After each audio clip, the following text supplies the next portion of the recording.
Shalom. Shalom Bapak Ibu. Shalom. Bapak Ibu, saudara sekalian, ketika kita lihat ayat bacaan kita hari ini dari Matius 2 ayat 1 sampai 12, dan kita membaca perikopnya orang-orang Majus dari Minggu. Apa ya Bapak Ibu yang melekat dalam pikiran kita? Sepertinya kurang lebih seperti ini Bapak Ibu ya. Wah, ini sih ceritanya udah biasa. Dari sekolah minggu sering nonton drama. Malah pernah dulu saya berperan sebagai Majus, berperan sebagai Herodes, sebagai Yusuf, sebagai Maria. Kurang lebih seperti itu Bapak Ibu ya, yang merasa hal seperti saya boleh senyum-senyum atau mampu-mampu. Terus kita bayangkan nggak Bapak Ibu ceritanya seperti ini. Maria dan Yusuf berjaga di dalam terang kandang, menjaga bayi dalam palungan yang hanya terbungkus kain lampi. Lalu datanglah orang Majus. Marahlah Herodes, gegerlah seluruh Yerusalem, karena ada raja akan menjadi saingan Herodes. Orang Majus pergi menemukan tempat kelahiran bayi itu, dan mereka mempersembahkan emas, kemenyan, mur. We wish you a Merry Christmas. We wish you a Merry Christmas. Meriah. Kemudian jemaat maju ke depan membawa persembahan ke dalam palungan. Kurang lebih seperti itu Bapak Ibu ya, yang biasa kita alami dalam kehidupan kita sebagai jemaat Kristen. Tetapi Bapak Ibu, dari perikop yang telah kita baca tadi, apakah hanya suasana meriah itu yang akan kita ingat, yang akan kita beritakan? Mari kita lihat Bapak Ibu tentang orang Majus di sini. Siapa orang Majus ini? Kenapa mereka selalu diagung-agungkan, dielulukan setiap cerita Natal, setiap tahun Bapak Ibu? Mereka orang ahli dalam ilmu bintang dan ahli menafsirkan mimpi. Mereka baru belajar sebetulnya tentang ilmu agama menurut keterangan-keterangan yang telah saya temukan. Mereka melihat bintang baru sebagai tanda kelahiran Mesias yang akan menjadi raja orang Yahudi. Mereka berangkat ke kota yang tentu dalam pemikiran mereka seorang raja lahir di kota yang luar biasa. Itulah Yerusalem. Mereka mempersiapkan apa yang pantas akan dibawa untuk kelahiran seorang raja.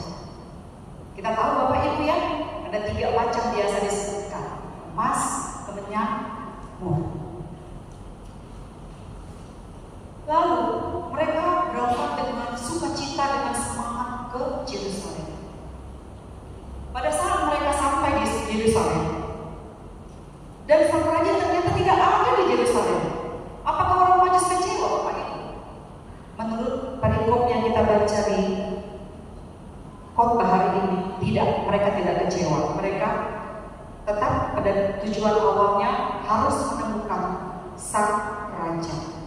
Yang marah adalah Raja Herodes, karena takut ya Bapak Ibu ya, hilang kekuasaan sebagai raja. Di satu sisi Raja Herodes marah, mengumpulkan kepala imam dan ahli Taurat untuk menemukan kota kelahiran raja itu siapa. Tetapi di sisi yang satu, dia berbicara diam-diam kepada orang Majus itu. Hei, nanti kalau kalian sudah menemukan tempat itu, mari kasih tahu kau lari ke saya juga datang menyembah Dia. Begitu Bapak Ibu ya. Ada di situ pura-pura tidak baik di situ Bapak Ibu. Lalu melalui imam kepala dan ahli Taurat, orang Majus dengan tetap semangat mereka berangkat ke Bethlehem tanah Yudea. Tidak pakai Waze, tidak pakai map Bapak Ibu, hanya menggunakan petunjuk bintang. Mereka teguh percaya bahwa bintang itu menuntun mereka ke tempat kelahiran sang raja. Kalau kita cari dalam keterangan yang dulu khotbah hari ini, kurang lebih Bapak Ibu itu 40 hari mereka melakukan perjalanan sampai dari Yerusalem menuju Bethlehem. Kita bisa bayangkan Bapak Ibu 40 hari melewati padang yang tak subur. Makannya di mana? Ada warung nggak ada? Tidurnya di mana? Ada kasur? Ada hotel? Tidak ada Bapak Ibu. Bisa kita bayangkan. Seandainya Bapak Ibu kita sebagai mereka, jemaat Yudea, ini mendadak lagi ada demo kendaraan segala macam, jalan tidak bisa ditempuh. Kita mau ke Minang ibadah, jalan kaki ya Bapak Ibu ya. Mungkin kita sebagai sekitar atau sebagai orang tua yang sudah semua harus kasih contoh ya. Mungkin kita akan berangkat ke Minang Bapak Ibu jalan kaki, tapi mungkin sukacita kita sedikit berkurang. Kita manusia biasa Bapak Ibu ya.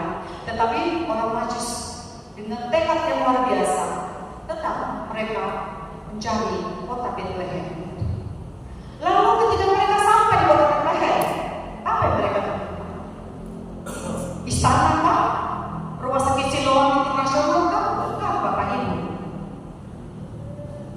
Masa ini seorang raja lahir di kandang ternak dalam palungan terbungkus kain mamping saja?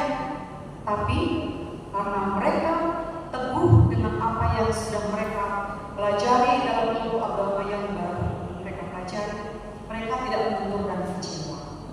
Mereka bersujud, Bapak Ibu bisa dilihat di ayat 13 Bapak Ibu ya. Mereka bersujud dan mempersembahkan hadiah terbaik yang mereka sudah siapkan tadi, emas, kemenyan, emas.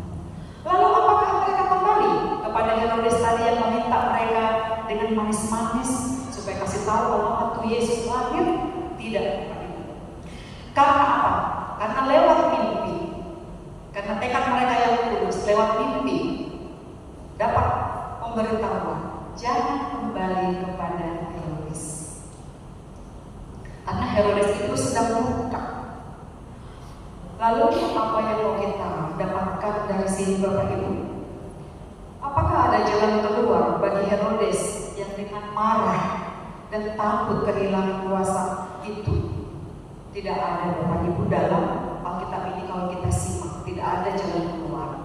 Tetapi bagaimana dengan orang Majus yang bertekad tulus dan semangat luar biasa harus menemukan sang raja itu? Mereka percaya saja dan jalankan saja tanpa ragu.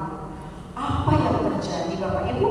Mereka dituntun lewat bintang dan mimpi dan mereka sampai ke tujuan dan mereka berhasil mempersembahkan yang terbaik yang mereka punya.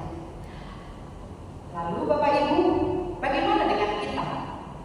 Yang sejak bayi kita sudah dibaptis, diserahkan oleh orang tua kita dalam nama Yesus. Kita sudah naik sini dan kita katakan, aku percaya dengan segenap hati kepada Yesus Kristus. Percaya sudah ditebus di kayu salib. Masihkah kita tidak semangat untuk selalu datang pada Yesus? Masihkah kita akan mencari petunjuk-petunjuk lain selain firman Tuhan? Masihkah kita tidak mau mempersembahkan yang terbaik baginya dari yang kita punya? Tuhan menuntun dan menguatkan kita dalam perjalanan iman kita semua seperti orang Majus. Tuhan Yesus memberkati.